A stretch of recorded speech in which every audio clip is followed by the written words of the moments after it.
Oy! Ikuan ragod, i-upin ang suga. Open.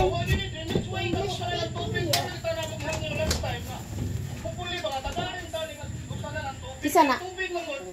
Ako, ihatag. Na 195. 195 tanan ga.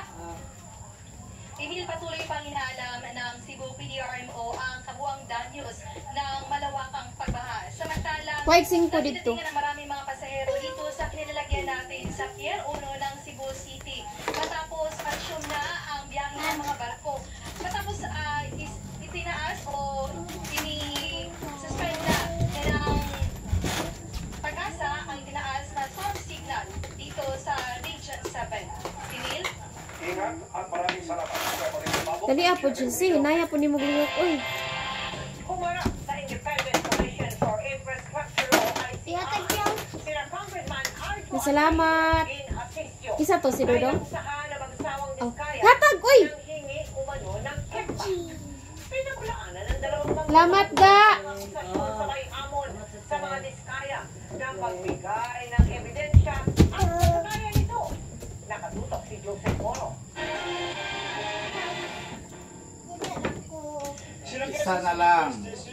Isa na lang. Ang Caloocan 3rd District Congressman Dina Sistio ang ilan sa mga pinangalan ng kongresista na mag-asawang Curly at Sara Diskaya na humihingi ng 10 hanggang 25% na kickback mula sa mga proyekto.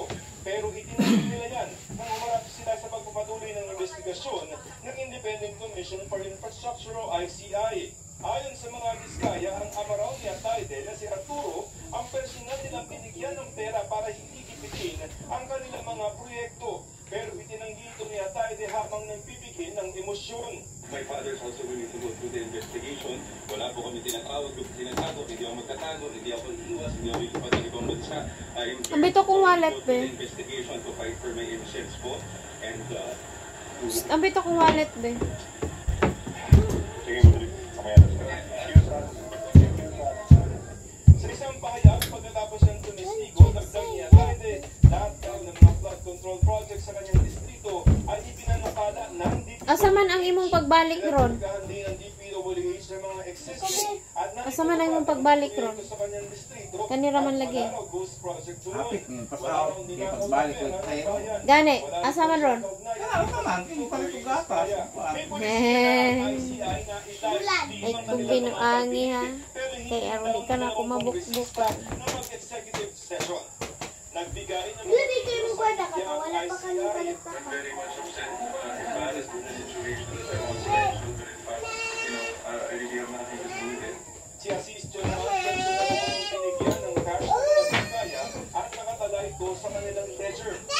Ulit-ulit po natin i-deny na meron po tayong kinalaman sa implementation ng mga project sa ating district. Isang beses lamang daw niya nakita ang mga Diskaya noong Nobyembre ng isang taon sa isang awarding ceremony. Hiningan